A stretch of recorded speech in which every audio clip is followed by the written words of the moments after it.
Hello and welcome to the Football is Fixable Alright podcast with me, James, and Dan's with me today. Hello mate, how you doing? You alright?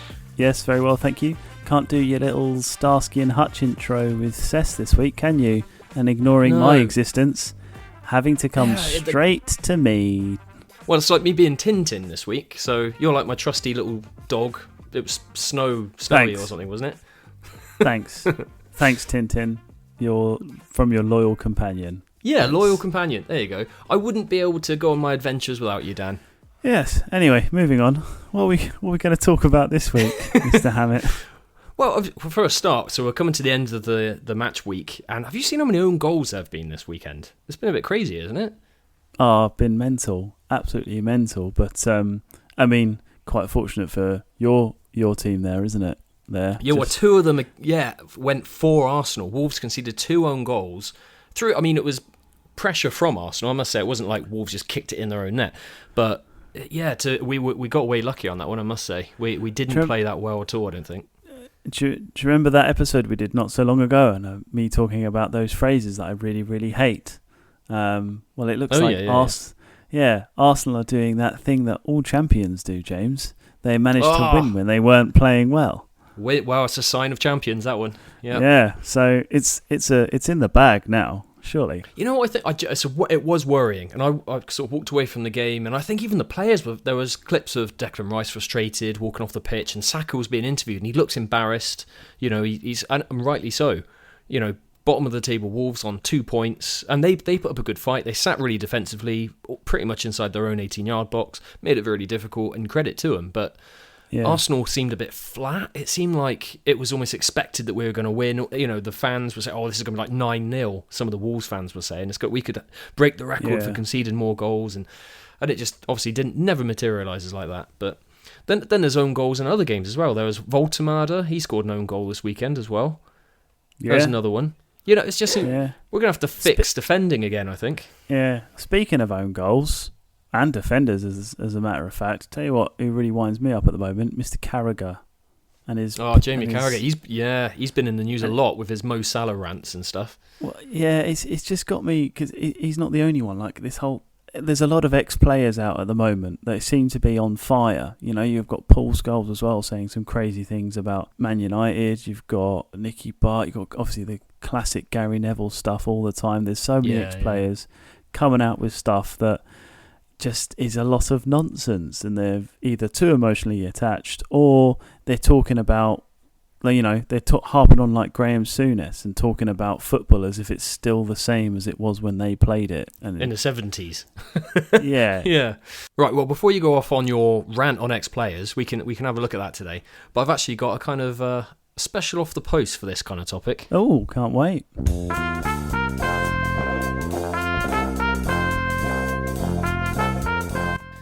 Right, on this week's Off the Post, I've got one of the greats, Jamie O'Hara, former player, and on his Premier League Ask Jamie O'Hara show on Sky, but some of the comments underneath was what caught my eye, so one of my favourites. If you were in a burning building and I ran in with no questions, would you be surprised if in my choice to save between you and a lava lamp, I would see more value in saving the lamp? Brutal. Another said, what is a bigger disappointment for an individual? Being a failed football player or a failed pundit? And then a final one I've got for you. How long did the operation to connect your voice box to your lower colon take?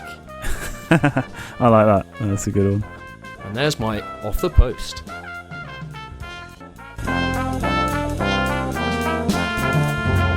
Does Jamie O'Hara tick that box then, Dan? As like a former player that doesn't really know what he's talking about? Just provokes annoyance? I tell you what, actually, I've got a bit of a soft spot for Jamie O'Hara in terms of this criteria. Because him and Cundy, for example, although they're ex-players, they kind of play on the fact that they are insanely biased and it's like a banter type thing and it's a bit of fun. And so it's not done with too much They seriousness. don't take themselves too seriously. But I mean, I'd agree with that on TalkSport. I think that's what that particular show is about when they have their show on TalkSport. But they drag Jamie O'Hara, as I was saying, like that off the post was linked to Jamie O'Hara on Sky Sports. They often bring him on sometime in the week when they want to talk about Arsenal or something like that, and he'll come up with some old rubbish. My issue isn't so much with Jamie O'Hara on that. It's more in Sky Sports for bringing him in. Do you know what I mean? When you know someone, that's Jamie O'Hara. Like, he's always that kind of, he's kind of bantery, doesn't really take himself seriously. So he's not really the most like serious of pundits to listen to. That's not his thing. I suppose you just shouldn't take him seriously. Sky want him on there because it goes viral when he says his stupid things, but just don't take him seriously. That's the idea, really, isn't it? Yeah, exactly. Talking about former players, have you heard what sort of Carragher's been in? He's been getting like front page news across, well, football, to be honest, not just in this country, but particularly in Egypt. He's probably banned there at the moment for what he's been saying about Salah. Yeah. Yeah. To be fair, after Salah's got an assist on a weekend, I bet he's much happier with him now, isn't he? I can imagine. Well, yeah. I can imagine his opinion sharply changed. Yeah, exactly. He's absolutely gone in on him, saying he's a disgrace and how he's behaved and stuff like that. And I don't think Salah's necessarily behaved brilliantly. He's got, for the club, and he's kind of, the way he's trying to provoke and get the fans on side. I can see some of what Carragher's saying, but the fact that Carragher is on the outside, he's never been there as a coach, and he criticises Slot, he's criticising Salah.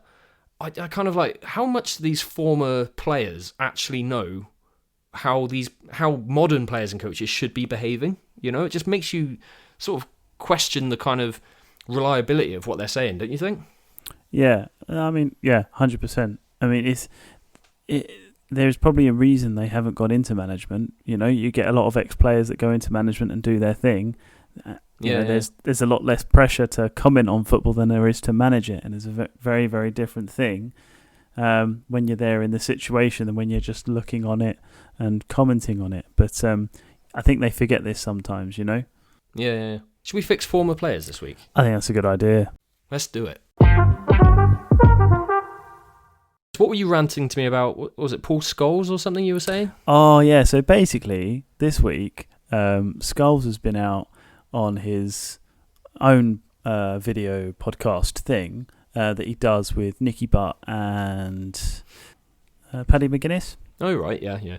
And yeah, he's basically gone on some mad rant about how Ruben Amorim shouldn't be playing 3 at the back because it's not the Man United way, and we should be playing a 4-4-2. Yeah, the traditional 4-4-2 right? Of his era. Yeah, because that's how Man United play. I mean, for one, Ferguson played a 4-3-3 after years of playing a 4-4-2, so he changed and adapted. In his latter years of managing, he did, didn't he? Yeah. Yeah, so if he's able to do that, why are we then saying that it has to be a 4-4-2 just because that's how he played? I mean, football changes and you have to adapt with it. If we don't change with the game, then there's no way we'll ever be successful again. So it's this is one of the reasons why I sort of like sparked my my beef with it, really, is these players, these ex-players, they act as if when they played is still relevant today, and they'll talk about their knowledge of the football club and how the football club was, but these players were not running this football club. They were just footballers in the club. So, the difference between knowing how it was run at the time and knowing how they played at the time are two different things. And equally, they're on the outside still now. So how can you pass comment on what a football club is like when you're not in there involved in it? Loads of different things. Yeah, I'm also very sceptical when it comes to, like former players, like how would they do as modern coaches? We know like Ferguson, that whether he'd be as successful today as he was then, because so much has changed, is an unknown anyway. So it's not that he's not a great leader and manager, and I'm not trying to challenge Ferguson or anything. He's rightfully one of the greatest, if not the greatest, this country's ever produced. But in terms of how successful he would be today, it's difficult to say. Can you just say that? Well, it's like saying that, like, Bob Paisley from Liverpool, one of their most successful managers from before we were alive even, Yeah. like the style he was playing. Or Herbert Chapman from Arsenal in the 1930s when he won 3 titles in a row and all this, it's just... They were successful periods, but is that replicable in the same way that's the Arsenal way, that's the Man United way, we should be playing that way, like for eternity. Yeah, it's just not the case. It's not the case at all. I mean, you've got the argument for, this is the other thing, so Nicky Butt has been saying also on this podcast about how Kobbie Mainoo isn't playing and Man United should be playing youth players and everything. But equally, that changes, because if the club isn't in a good standpoint and a good standing, it's not a good place to introduce young players. Like, look at Marcus Rashford as an excellent example. There's a young player there that his career at United has now ended because it wasn't the right environment for him to thrive in. And that's just taking into account where United are now and the situation, rather than saying, well, this is how we do things, therefore we must constantly do this forever. It's not how things work, No, exactly. Right, I want to talk about Jamie Carragher as well, because I know I mentioned him earlier, but in terms of how much of a hypocrite he can be, like, he's always criticised Arsenal. When there was a game last season when Ødegaard took the photographer's camera and they were kind of playing around on the pitch, and he was saying, it was after we beat Liverpool. And he said, just get down the tunnel. He's so, like, the bias is clearly there for a start. He's obviously a Liverpool fan, which I'm fine with, but how he kind of struggles to put that aside with his punditry, and it changes his point of view, even to the point where it makes him a hypocrite. And I've got proof. So I mentioned it earlier this season, right? But he was analysing a few years ago, I think it was 2021. I've got a clip up, essentially, where he was talking... I'm very impressed that this is something that I wanted to talk about, and you've already got, like, some stuff about Carragher loaded in the barrel, ready to go.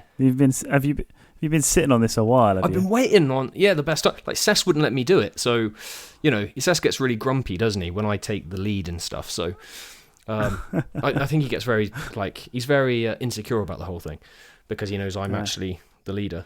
You have to answer for these crimes next week, but carry on. Yeah.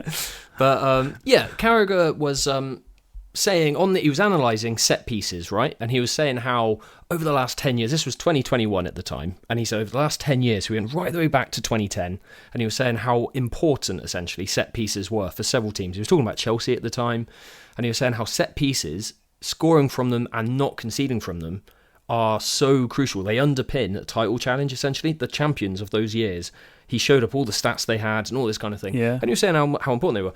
All for the first 2 or 3 months of this season, he's been ranting about how negative Arsenal are. It's reliant too. It's just set pieces, isn't it? It's so defensive. It's so and it's just so hypocritical of what he was saying. In 2019, Liverpool scored more set pieces than anyone, and they were praised for it. So I don't know. Maybe I'm an Arsenal fan. Maybe I've got a bug to bear there. But Carragher's just a hypocrite as far as I'm concerned. Yeah, I mean, I can't disagree with that. I think the bias with Carragher is quite clear. I think bias can work two ways as well, though. So, like take Gary Neville for example. I think he goes the other way. Like although he's ex-Man United and supposedly loves the club or whatever, you never hear anything being said positive from him. I think in a deliberate attempt to try and be neutral. Yeah. But then all you hear is when we're not doing very well, him getting very upset and emotional about it, and he'll say some quite erratic things. So as a great example, when we were playing, I think it was when we were playing Everton, and we were playing 10 men, we were at home, and Gary Neville said something to the effect of, Amorim will have some questions to answer here, sort of questioning the manager. Yeah, questioning his authority and stuff, Yeah, it's obviously his frustration getting to a point or whatever because of his affiliation with the club. Now, when he was asked to comment about Arne Slot, and of course Liverpool have had a real torrid time of it this season, he said, you must have patience with the manager and you must, stand by him. He's got credit in the bank, blah, blah, blah. To be able to talk about things in a far more sort of cool and calm manner for a club he isn't involved with, It shows almost like a overly weighted argument one way or the other. It's still not logical, even though he's trying so hard not to be biased and positive. What he's saying still doesn't really have any consistency because of his emotional attachment. So I suppose it's just they're fans just as much as any other fan aren't they? So yeah. It's just being a player of the club previously doesn't give you any additional knowledge on that club today, really, does it?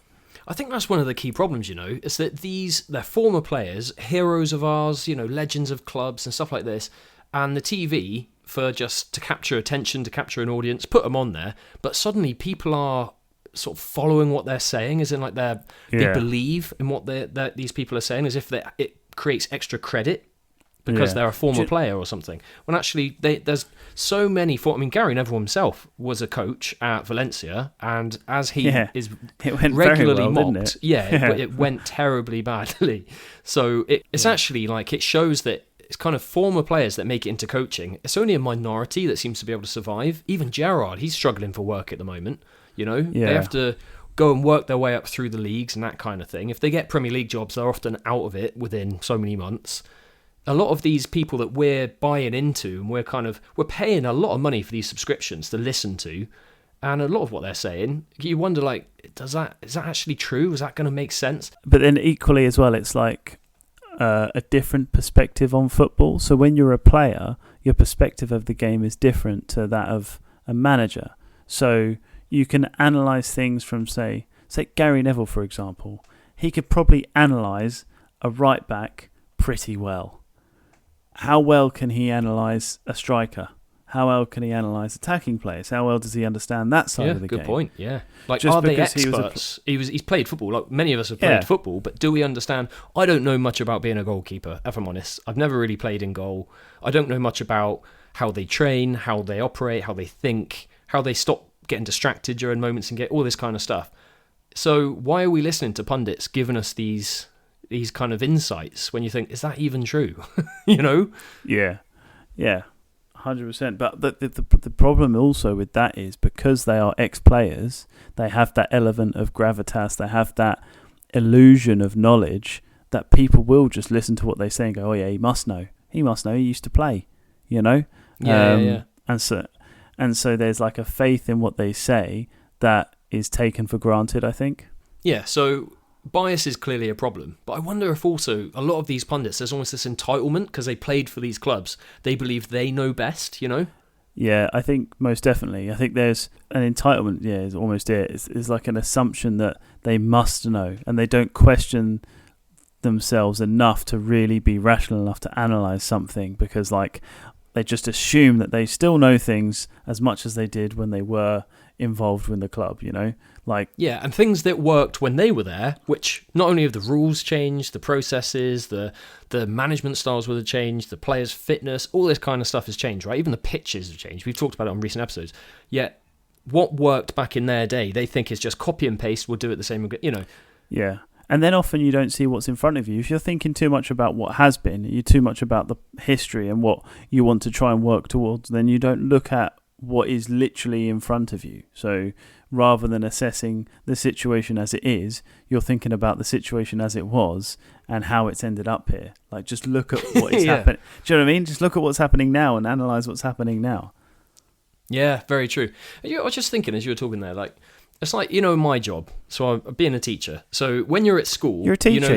You've never mentioned that before or gone on about it ever. No, but it's like all them holidays, hey? I know how. Look, right. I'm going to edit this out.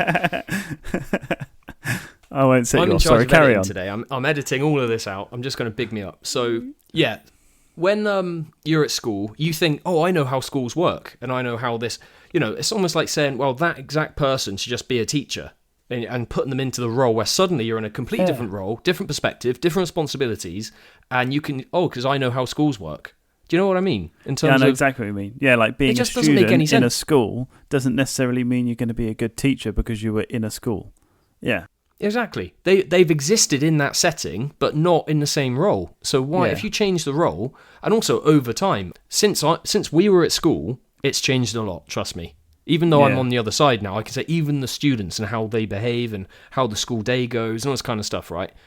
It's very different. So that experience of Neville, right? It kind of makes you wonder: do they have the expertise to kind of back up what they're saying? You know, is it credible, the stuff we're listening to? Do they know what it's like to actually be a successful coach? As we say, we know that Gary Neville wasn't a successful coach. Should we believe what he's saying about what it's like to manage games and when he's given us these insights? It's funny you should talk about credibility there, James. I've got one of my most favourite pundits, a little selection of quotes from him, Mr. Paul Merson, who I think is possibly one of the most uncredible, or should I say incredible? I don't know. Pundits. Yeah. A few little select quotes from Mr. Merson here. Go on. Number one, my favourite one. There's only one person gets you sacked, and that's the fans. Oh! That one person amazing. fans. That's Yeah. good, that one. Yeah. What else has he said? There's a couple of... If you keep walking past the barbers, eventually you'll get a haircut. Oh, right. No idea what that's referring to. That's going back to Yeah. our philosophers episode, isn't it? I think that's like fixing Michael it is. Owen or whatever it is that we did. Yeah, that was actually Plato. Yeah. I think Southampton will finish above teams that are well below them. And the worrying thing is I can hear him saying this as well. I can hear his voice, you know. Oh, my days. I have to do this last one. This is for Cess, because we never talk about Everton, but Paul does. Mr. Merce. Yep, he Merson. does indeed. He said Everton are literally a bag of revels. Literally a bag of rebels. Literally. Wow. Yeah, man, absolutely. To be incredible how a bag of revels plays football. That's probably why they were struggling I'd like to see that. struggling for survival for so many years. You know, that might explain it. Yeah, one too many sort of coffee flavours in there. Yeah. Who knows? Well, there we are. So former footballers don't necessarily make reliable insights to football, essentially. Should we get into a halftime head scratcher? That's a great idea.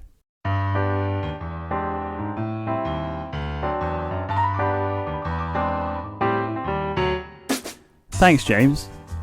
For this week's halftime head scratcher, I've got Wolves in mind. Only 4 teams have ever managed to survive relegation when being bottom of the table at Christmas. Wolves, of course, were one of them. Can you name me the other 3? Find out after the break.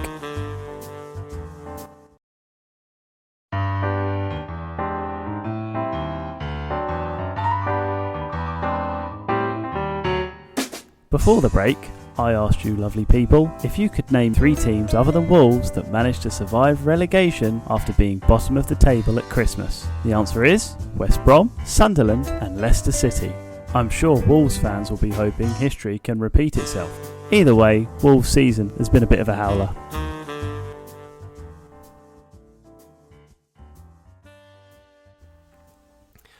Thanks, Dan, for that. That was a interesting halftime head scratcher you had there. Not bad.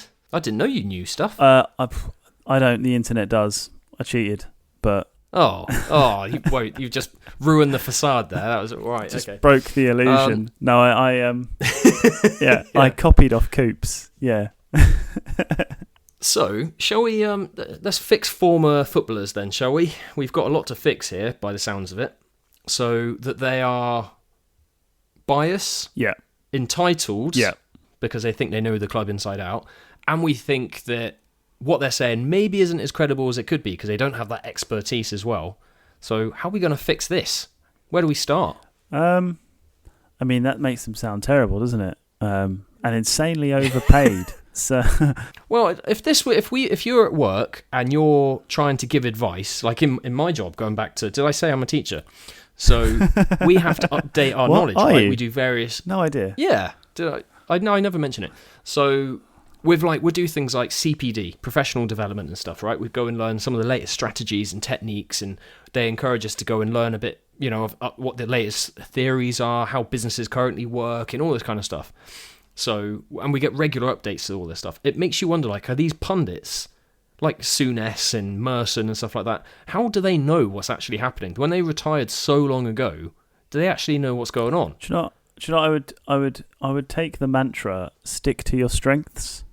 So, like there's a whole field of football coverage now on social media, which is like the home of this bias, emotional, erratic chat.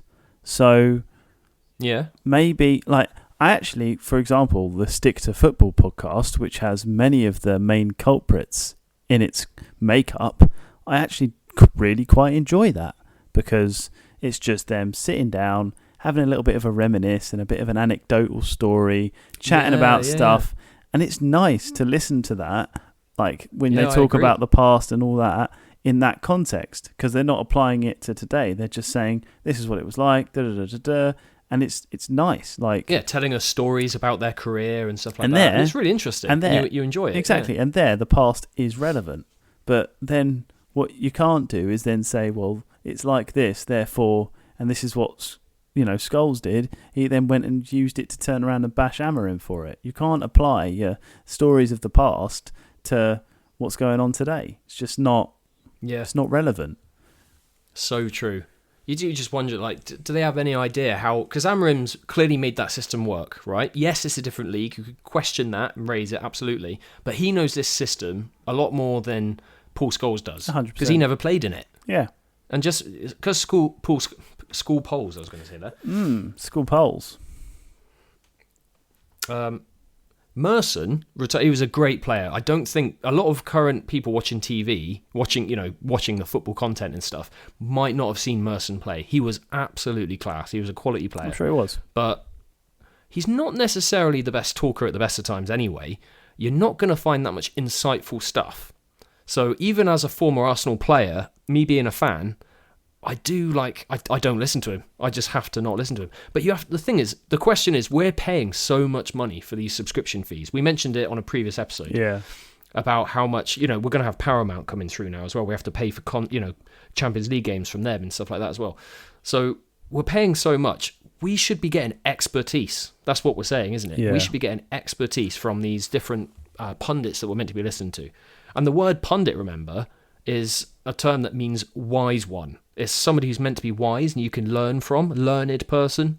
Yeah. So why are we having to listen to Jamie O'Hara and Paul Merson? Well, as I said before about Jamie O'Hara, like, but as long as you don't take him seriously, I quite like his kind of persona. I like the fact that he's like a bit of a joker, doesn't take himself seriously, and he is kind of just like a self-proclaimed fan. Sometimes I listen to him and I forget he was an ex-player, because he doesn't really talk about it, does he? He's not one of these ex-players that goes on and on about when he played and this and that. And I quite like that about him, So as long as you're not taking it too seriously, there's a time and a place for that kind of thing. It's just when you need analysis and you want like proper punditry, that they're not the characters you should be looking to. And Sky stumbled upon it in like COVID time when they got Mourinho on, And what recently you've had really insightful stuff. Yeah, like Martinez was on there recently. Like when you get management on, Graham Potter was on, wasn't he, once? Like I feel like you get so much more insight, and when they break it down and they analyse it, it's just so much more fascinating. Yeah. So and it's up to date. They're the ones practicing at the time. So when they're on these, whether it's a career break in between jobs or might be on a break because they're international coaches like Martinez or whatever it might be, and you actually get all this really insightful stuff from them, where it's like how they actually coach, and they break down a game, how coaches currently see it. Yeah. And I think that's what we need, isn't it? We need more coaches, people with training, like coaching badges on these channels, helping us through it. Do they have to be like top level celebrities for us to actually be able to listen to it? Yeah, but also like the thing is, on the flip side of that, like you said, Gary Neville did have a very unsuccessful coaching career, so he has his coaching badges, but he still suffers from that issue. So I feel like the punditry coverage, they should have like rules, like for example, a referee can't referee a team that he supports. I feel like there should be like a pundit ban, so that pundits that support the team, they cannot commentate or pundit on a team that they played for or their team they follow. Nice. Nice fix. I like that one. So, like you get referees can't referee a game, you should have pundits can't commentate on a game that they have an affiliation with. Nice. I like it. What about you, James? My fix. Go on then, tell us your fix. Right, I do have a fix, right? So try not to tell us my about analogies today. Yeah, try not to tell us that you're a teacher in the meantime. Just get into the fixing, please. So, in teaching, right? Yeah. It's like being asked to go in, teach a lesson. So I teach a subject, business. Do you? Right? I teach business studies cool. and stuff. Yeah. And it's like me being put into a classroom to teach French and actually be expected to know what I'm talking about. And the audience, being, in this case, the students or whatever, are expecting me to know what I'm saying, right? The audience to Sky and TNT and TalkSport and all that are listening to these people, expecting to learn stuff from these knowledgeable beings, right? Yeah. But it doesn't make any sense. They're not experts in the field. So I completely back what you're saying in terms of they should be segmented into their area. So when you want to learn about what should the goalkeeper have done, you bring on like Shay Given. I think he's one of the really good pundits, actually. You kind of get that insight from what a goalkeeper should be saying. Yeah, true. What they're thinking at the time, how they should be performing, that kind of thing. To think that you can just copy and paste it and all the rules are the same and, what I know is best is just, it's some sort of entitlement. I think I know best because I think they need to understand. They need to go and do training or something. They need to see what it's like to be a coach. That's why it's more interesting often when you get like former coaches on. You know, when they get like former coaches on. You know? Yeah, definitely. Like recently, I think it was Martinez was on. He was great, and then you had Mourinho in COVID time. I think it was. He was on for a bit. There was some great analysis from them. Really good stuff. They actually give you, and they're currently practicing, aren't they? They're practicing managers, maybe in between jobs or they're on a break, like 'cause they're international managers or whatever it is. And you get to see their insights on, like the tactical insights, how they break things down. And that's credible. Yeah. They're literally doing the job right now. You're going to believe it. It's like really insightful stuff, and you find you learn stuff. That's what you should be. You're paying these increasing subscription fees. That's the type of thing that you should be getting for your money. That's real value for money, sort of knowledge you're getting there. Expertise. Yeah, I agree.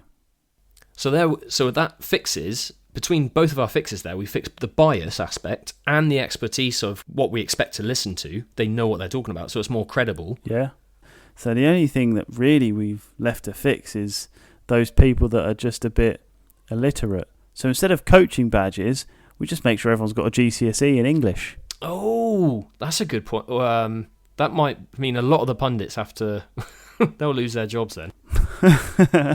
They could just take an entrance exam or something. Like, I'm sure there's some entrance exam they can take just to, it does make you wonder, right? What are the qualifications for being a pundit?